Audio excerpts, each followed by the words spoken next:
నిజమే నేను చెప్పేది విను.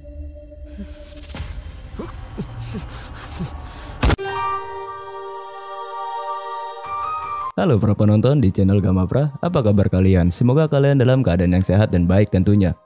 Kali ini Gamapra akan membuat alur film yang berjudul Power Play.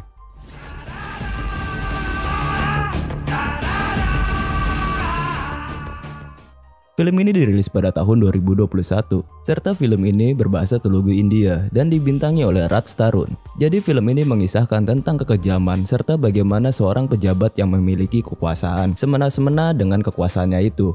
So, bagaimana untuk kelanjutannya? Langsung saja kita menuju ke alur filmnya.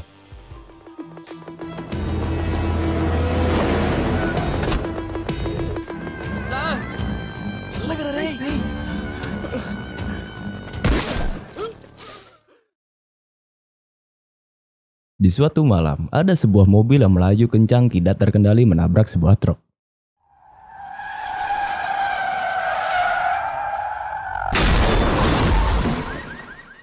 Kecelakaan ini menyebabkan pengemudi mobil itu tewas di lokasi. Dan di pagi hari di lokasi kejadian, telah tiba polisi dengan sangat bergaya bernama Karim.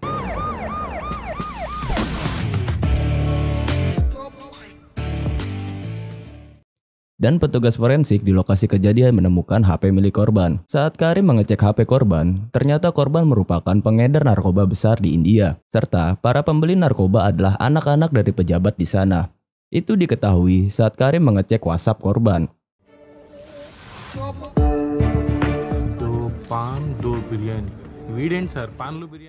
Karim dengan cepat menelpon atasannya sebab anak dari atasan itu merupakan pembeli narkobanya. Atasan Karim langsung memerintahkan Karim menyembunyikan fakta ini dengan mengganti kasus yang lainnya agar kasus ini ditutupi. As early as possible, వేరే ఏదైనా ఇష్యూ మీద topic divert చేయండి. ఓకే సాబ్. Lalu di tempat lain ada seorang pemuda bernama Vijay. Vijay sedang akan melakukan lamaran atas pilihan orang tuanya. Namun, di tengah pembicaraan tentang lamaran, Vijay membatalkan lamaran itu karena dia sudah mempunyai wanita pilihannya tanpa sepengetahuan orang tuanya. పెళ్లి కోసం hotel rooms కూడా బుక్ చేశానంటున్నాడు.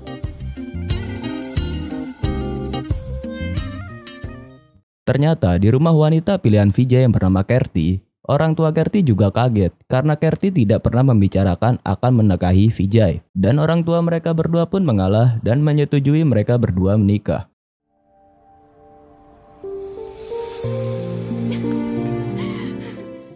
Lalu di perusahaan ayah Vijay, ayahnya mengajukan pensiun dini karena ia ingin Vijay yang menggantikannya di tempat kerja. Sebab Vijay akan segera berumah tangga. Vijay saat itu sedang di toko berbelanja untuk pesta bersama temannya nanti malam. Anil Kumar గారి file ఫాస్ట్గా process చేయండి. Okay okay. ఏంటి central government job వస్తే కానీ పిల్లవాడా మీ బాబు?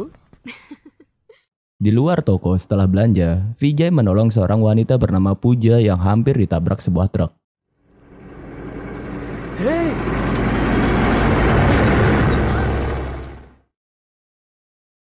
Lalu di sebuah kantor, ada dua orang pria yang sedang kebingungan dengan masalah keuangan karena mereka memakai uang milik bank tanpa sepengetahuan pihak bank. Tapi salah satu seorang pelaku bernama Pandu mempunyai ide untuk mencuri uang yang ada di dalam mesin ATM. Rencananya, ia akan menyewa sebuah gangster untuk mencuri uang yang ada di dalam ATM tersebut. Tetapi, tanpa sepengetahuan temannya Pandu, ia menghubungi pihak gangster dan membatalkan kesepakatan itu. 60 లక్షలు ఉన్నట్టు దొంగతనం జరిగితే 60 పోయినట్టే. మనం ఇంకా 50 పెట్టక్కర్లేదు.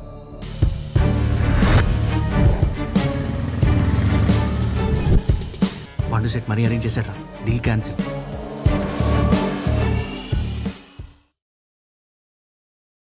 Dan tibalah di sana Vijay untuk mengambil uang. Ia mengambil uang untuk berpesta dengan Kerti di sebuah klub malam. Sesampainya Vijay dan Kerti di klub malam, mereka berdua menikmati malam dengan berminum alkohol dan juga menari. Setelah itu mereka berdua ke kamar mandi. Lalu saat mereka berdua sedang di kamar mandi, bodyguard klub malam memanggil Vijay sebab manajer klub malam menemukan uang milik Vijay ternyata palsu. Karena hanya Vijay yang membayar dengan uang cash, sebab tamu yang lainnya membayar dengan e-money Google Pay. Sir, please come outside. మీరు ఇచ్చిన నోట్లు ఫేక్ నోట్లు. Tetapi saat Kerti akan membayar dengan uang asli, datanglah polisi korup bernama Karim yang sedang mencari cara menutupi kasus narkoba. Don't worry about it. Just cool down.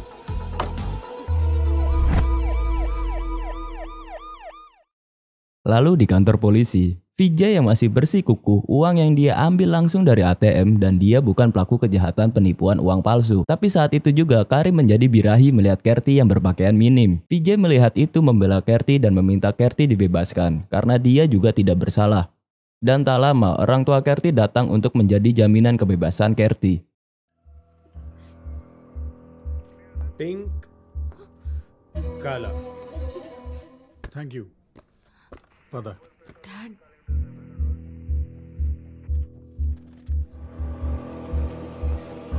Yele.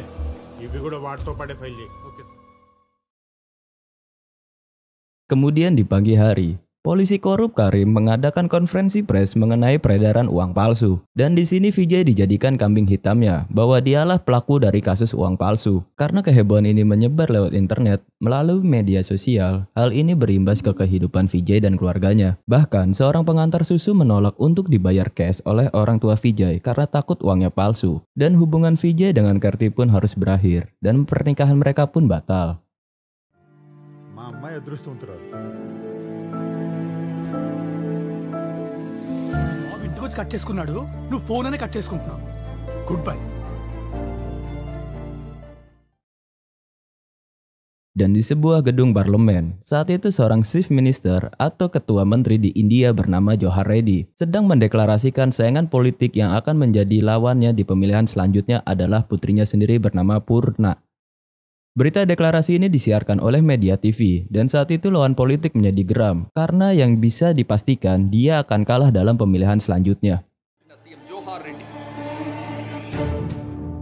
అమ్మ ముసరాడా మళ్ళీ దెబ్బేశాడా నా కూతురు పూర్ణని సీఎం క్యాండిడేట్ గా ఎన్నికల్లో సొంత కూతురు మీద పోటీకి నిలబడ్డ తండ్రి.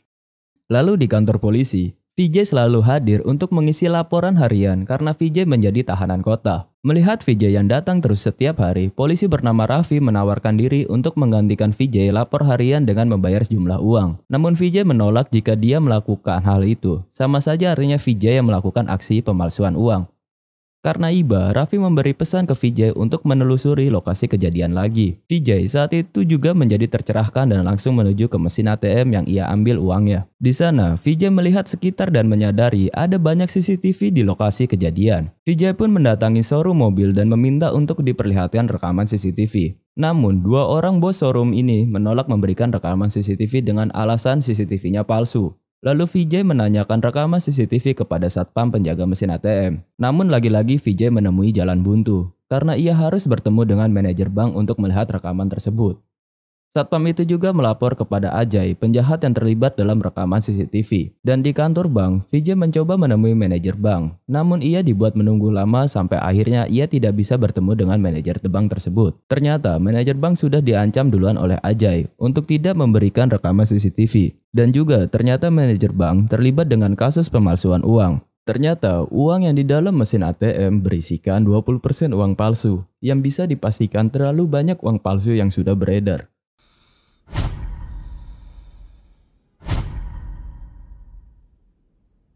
Lalu di depan rumah Vijay, ada seorang pria suruhan Ajay untuk memfoto plat kendaraan Vijay. Foto plat itu dikirimkan ke supir truk yang akan melakukan aksi kriminal untuk membuat Vijay tewas. Tapi karena keberuntungan Vijay tidak jadi memakai kendaraan tersebut. Ayahnya lah yang memakai kendaraan itu, karena ayahnya akan melakukan interview pekerjaan lagi. Account సెక్షన్లో మాట్లాడాను. Thank you sir. Okay.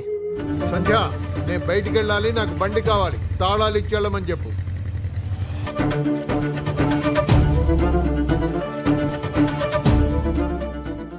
Lalu karena rekaman CCTV belum diberikan sama Vijay mengenai kasus pemalsuan uang, Vijay pergi ke bank dan menemui manajer bank tersebut. Namun Vijay tidak bisa bertemu dengan manajer itu, tapi dia bertemu dengan Pooja di bank itu.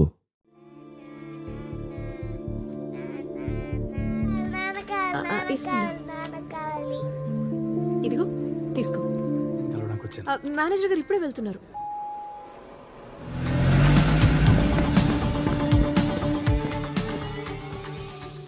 Tak lama, Vijay mendapat kabar ayahnya kecelakaan dan dirawat di ICU. Ayahnya Vijay menyadari bahwa kecelakaan ini sebenarnya ditujukan untuk Vijay. Dan ayahnya Vijay menyuruh Vijay untuk tetap kuat melewati cobaan ini.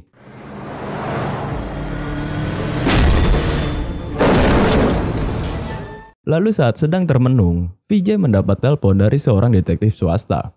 Dan saat itu Vijay bertemu dengan detektif itu di mall. Di sana, detektif menawarkan Vijay bantuan darinya dengan membayar uang sebesar 5.000 rupiah. Namun Vijay tidak tertarik dengan jasa detektif ini. Ternyata di mall juga ada Kerti dan ayahnya. Ayah Kerti ingin mengenalkan Kerti ke seorang pria pilihan ayahnya bernama Rajesh untuk melanjutkan ke jenjang pernikahan. Namun Kerti saat itu menjadi agak risih karena sifat Rajesh yang dimilikinya. Saat itu Kerti melihat Vijay dan meninggalkan Rajesh yang sibuk akan berfoto selfie dengannya. Kerti di sana dengan berani mencium Vijay dan meminta untuk percaya melewati semua masalah ini. Are you crazy? 50 lakhs Google Pay? It's not possible, Dad. Sorry, camera off ini. Now I'll take a nice one. Lalu Vijay kembali lagi ke tempat ATM karena ia sekarang bekerja sama dengan detektif swasta itu untuk menuntaskan kasus pemalsuan uang. Di sana, ia berdua mencari-cari bukti sekecil apapun. Lalu Vijay mengingat-ingat lagi pada saat malam kejadian. Ia teringat orang yang memakai mesin ATM sebelum dia. Lalu teringat mobil taksi yang menjemput kedua orang sebelum Vijay. Dan Vijay teringat sebuah nama, Kalel, karena sebuah telepon dari satpam penjaga ATM. Khalil bhai, kya hua ustad? Gaadi deke 2 din ho gaya. Are daily chal ke aa raha hu. Akhirnya Vijay dan detektif mencari-cari keberadaan Kalel. Saat itu Vijay mendapat nomor telepon Kalel. Tapi sangat disayangkan Kalel sudah meninggal. Dan itu dikonfirmasi langsung oleh istrinya Kalel. ఆయన చనిపోయారండి. Kemudian Vijay dan detektif ingin bertemu istri Kalel. Namun istri Kalel saat itu sudah dibawa pergi oleh kerabat dekatnya.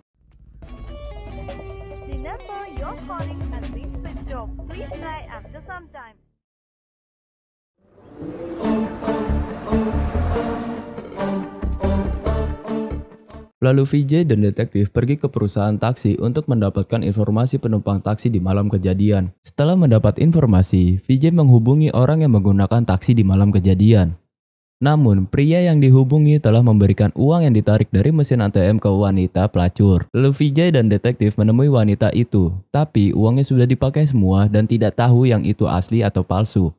Dan di saat perjalanan pulang, Vijay dan detektif mendapat teror dari supir truk pembunuh. Supir truk itu terus memburu Vijay kemanapun. Tapi Vijay berhasil mengecoh supir itu dan melakukan perlawanan kepada supir tersebut.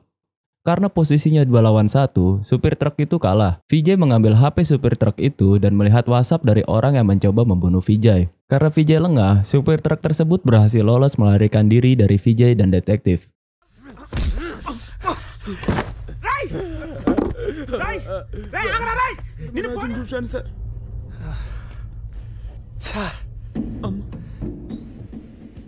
Di lain tempat, Purna sedang mendatangi kantor pinjaman koperasi.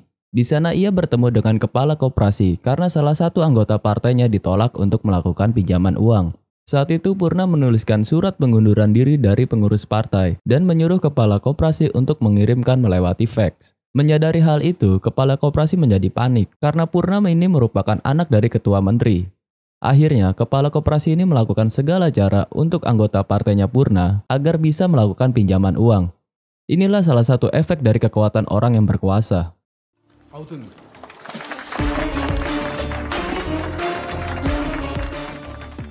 Saat perjalanan pulang, Purna mendapat kabar dari WhatsApp tentang video CCTV dan dia menemui Ajay untuk membersihkan namanya dari kasus rekaman CCTV karena Purna tidak ingin namanya tercoreng atas kasus yang sedang terjadi. Lalu Ajay menghubungi Karim, polisi korup, untuk melacak nomor yang mengirimi Purna rekaman CCTV. Mendapat perintah langsung dari Ajay, Karim langsung bergerak cepat. Ternyata nomor handphone yang ada di HP tersebut telah hilang dicuri. Dan lagi-lagi polisi ditipu sama orang yang menggunakan HP curian ini. HP tersebut ditempel di bajai sehingga polisi tidak menemukan pencuri yang menggunakan HP tersebut. Hey Ravi, నీకు నంబర్ పంపించిన ఆ నంబర్ కి సంబంధించిన Aadhaar card details address details నాకు అర్జెంట్ గా కావాలి. Okay okay sir fast fast.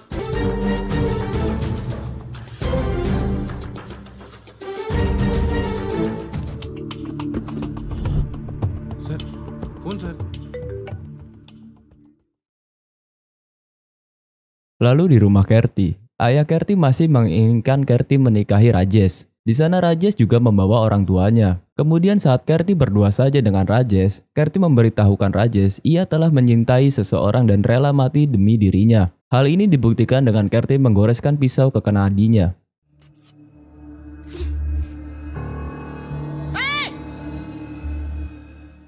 Rajesh yang melihat itu mengurungkan niatnya untuk menikahi Kerti. Setelah kejadian itu, Vijay datang menemui Kerti dan meminta waktu untuk membereskan semua masalah ini.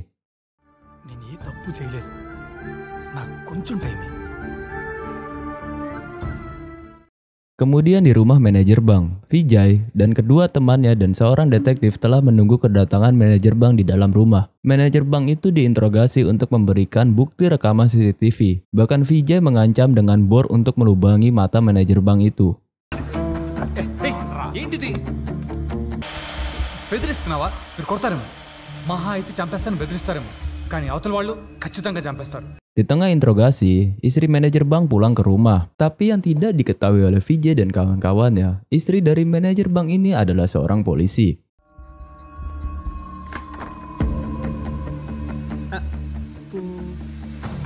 Dan lagi-lagi, Vijay gagal mendapatkan informasi mengenai rekaman CCTV di malam kejadian. Lalu Vijay dan yang lainnya pergi ke showroom mobil. Setelah Vijay menyuap uang ke pegawai showroom bernama Cina, Vijay diizinkan mengakses rekaman CCTV. Saat sedang mencari rekaman CCTV, bos showroom mobil akan tiba secepatnya setelah ia menelpon Cina. Cina akhirnya panik dan meminta semua keluar serta mengembalikan uang sogokannya. Vijay yang belum sempat melarikan diri akhirnya bersembunyi di dalam toilet showroom. Dan tak lama, orang-orang Suruhan Ajay datang untuk mengambil rekaman CCTV. Ternyata yang memiliki akses bukan hanya satu orang. Setelah orang yang memiliki akses kumpul semua, mereka berdua dibawa menemui Ajay. Karena mereka berdua tidak ada yang memiliki rekaman CCTV.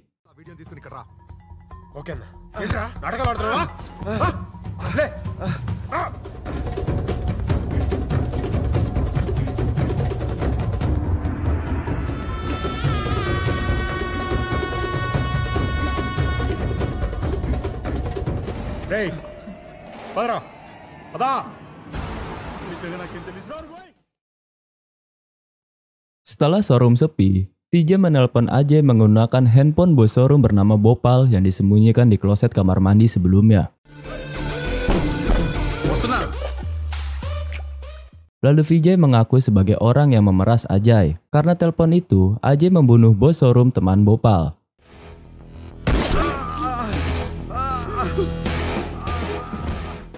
Dan di malam hari, anak buah Ajay datang kembali ke showroom untuk mencari orang yang menelpon tadi. Namun di showroom tidak ada orang. Vijay dan yang lainnya sembunyi tidak jauh dari showroom mobil dan melihat situasi dari jauh. Namun Cina, karyawan showroom mobil, terjebak rencana dari Ajay. Rencana Ajay adalah Ajay mengembalikan Bopal agar orang yang tadi menelponnya keluar dan menghampiri Bopal. Dan saat orang itu keluar, dibunuhlah orang tersebut. Begitulah rencana Ajay. Vijay dan lainnya sempat menahan Cina agar jangan menghampiri Bopal. Namun Cina, orang yang sangat loyal terhadap bosnya, tidak mendengarkan Vijay dan tetap menghampiri bosnya. Akhirnya Cina tewas tertembak, tapi bukti rekaman CCTV tidak berada di Cina. Dan akhirnya Bopal berhasil kabur dengan Vijay.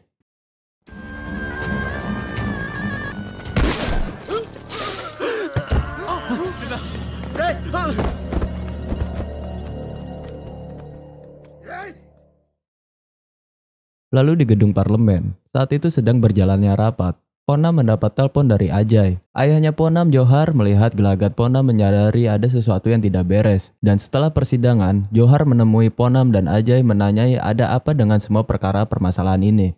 Semua akar permasalahan ini berawal dari Ponam yang berkenalan dengan Raffi, suami dari Pooja. Raffi dan Pooja hidup bahagia dengan pernikahan mereka, walaupun mereka dianugerahi seorang anak dengan kondisi yang autisme. Tapi kehidupan rumah tangga mereka masih bahagia. Raffi ini merupakan seorang guru olahraga di sebuah sekolahan. Raffi merasa banyak murid yang berbakat olahraga, namun tidak adanya fasilitas yang mendukung membuat bakat murid-murid ini terpendam.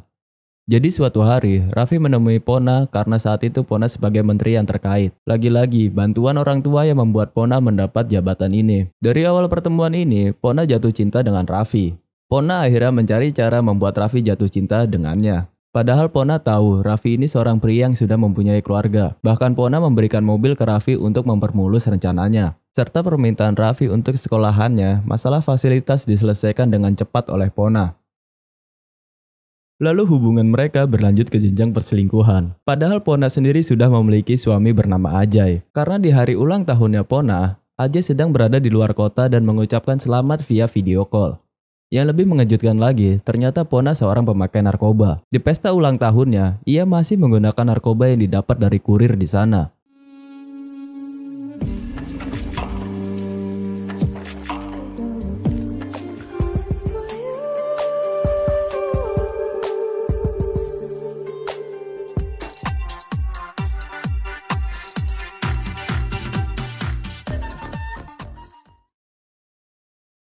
Di lain hari, Raffi membawa pulang Pona ke rumahnya. Poja saat itu sedang pergi keluar kota dengan anaknya.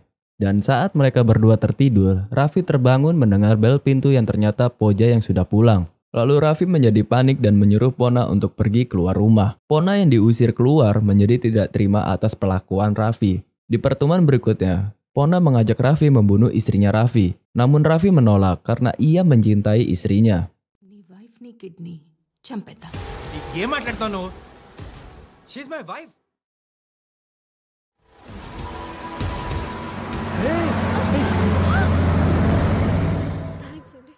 Ternyata saat Vijay menolong Poja yang hampir tertabrak truk, itu adalah ulah Pona yang sudah memulai rencananya untuk membunuh istri Raffi. Raffi yang tahu hal itu menelpon dan menemui Pona. Raffi meminta maaf pernah menyakiti Pona. Lalu setelah pertemuan mereka, Pona mengantar pulang ke rumah. Di perjalanan, Pona memberitahu Raffi akan memantau semua gerak-gerik Raffi dimanapun dia berada. Saat itu juga Pona menggunakan narkoba di depan Raffi dan membanggakan statusnya dia yang sebagai orang yang berkuasa. Di saat inilah Pona membunuh Raffi dengan menembakkan pistol ke kepala Raffi.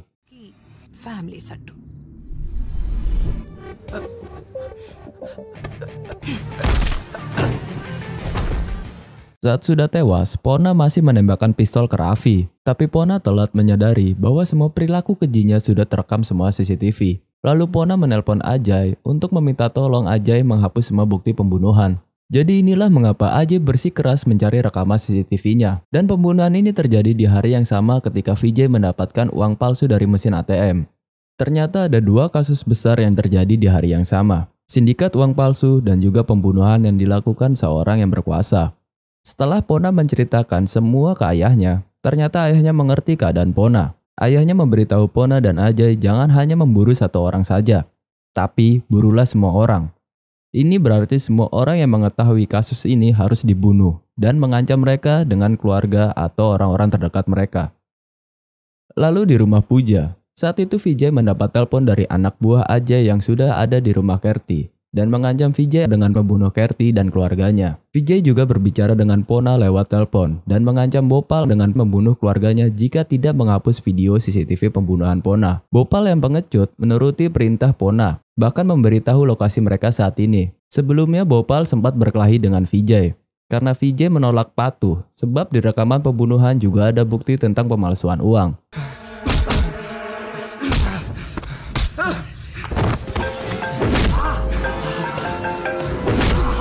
Phone తీసుకో.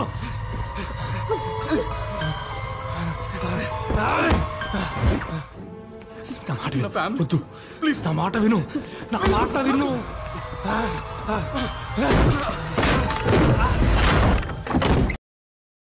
Di saat Vijay dikunci di ruangan dapur karena kalah bertarung, dia menelpon temannya dan meminta 6 mobil ambulan menjemputnya. Hello చెప్పరా రే, నాకు అర్జెంటుగా 6 అంబులెన్స్ కావాలి.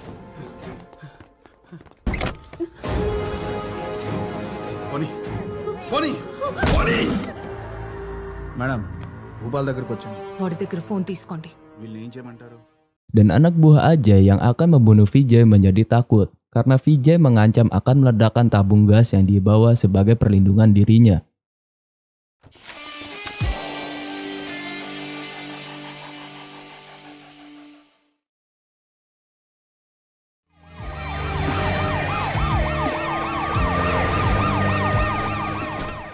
Setelah semua mobil ambulan tiba, Vijay dan Poja melarikan diri. Tapi sangat disayangkan, Poja tertembak saat akan melarikan diri dengan Vijay dan anaknya Poja.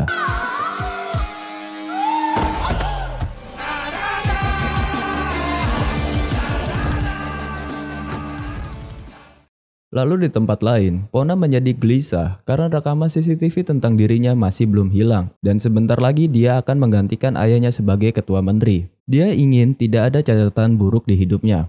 Ajay yang melihat istrinya gelisah menelpon Vijay dan menawarkan uang dan yang apapun yang diinginkannya asal video CCTV pembunuhan dihapus. Tapi Vijay menolak karena kalau dihapus, bukti tentang pemalsuan uang juga hilang dan sama saja Vijay mengakui dirinya sebagai pelaku pemalsuan uang.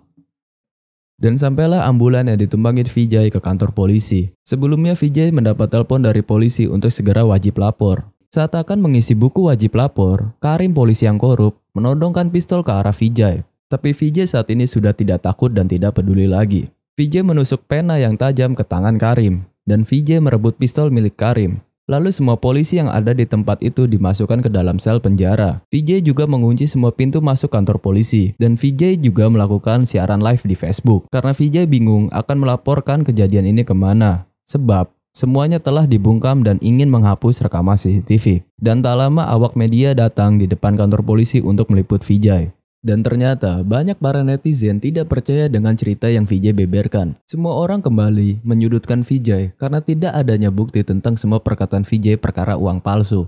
Di saat Vijay lengah, anak dari Poja yang ikut Vijay melarikan diri dipancing polisi untuk membuka sel tahanannya. Tapi Vijay menyadari itu dan menarik anaknya Poja. Dan ada sebuah hal baik. Di saat polisi dan Vijay saling menarik anak Poja, sebuah memory card jatuh dari kantong baju anaknya Poja.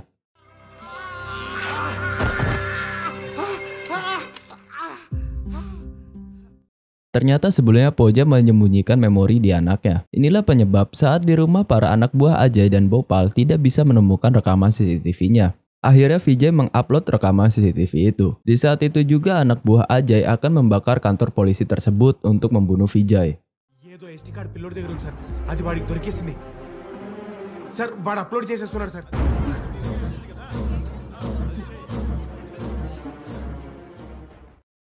Setelah video terupload, rekaman pembunuhan yang dilakukan Pona juga terekspos. Pona mengajak Ajay untuk bunuh diri bersama di mobil. Saat Pona menarik pelatuk pistolnya, Ajay menghindarinya dan Ajay akhirnya hidup meninggalkan Pona mati sendirian. Dan Ajay juga memerintahkan anak buahnya untuk kembali sebab klien yang menyewa mereka sudah tewas.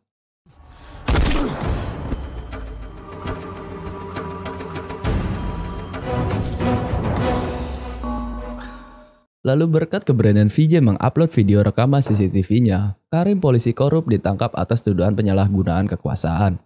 Orang-orang bank yang terlibat pemalsuan uang juga ditangkap, bahkan manajer bank juga ditangkap karena terlibat di dalamnya. Setelah semua kasus selesai, Vijay mendapatkan pekerjaan menggantikan ayahnya yang sebelumnya hampir gagal dia dapatkan. Dan Vijay juga hidup berbahagia dengan Kerti dan anak dari Poja, sekarang Vijay lah yang merawatnya. Semua perihal kasus itu merupakan penyalahgunaan jabatan dan kekuasaan. Yang dimana orang-orang yang berkuasa selalu menekan orang-orang yang tidak memiliki kekuasaan dan semena-mena dalam melakukan hal apapun karena mereka merasa memiliki kekuasaan.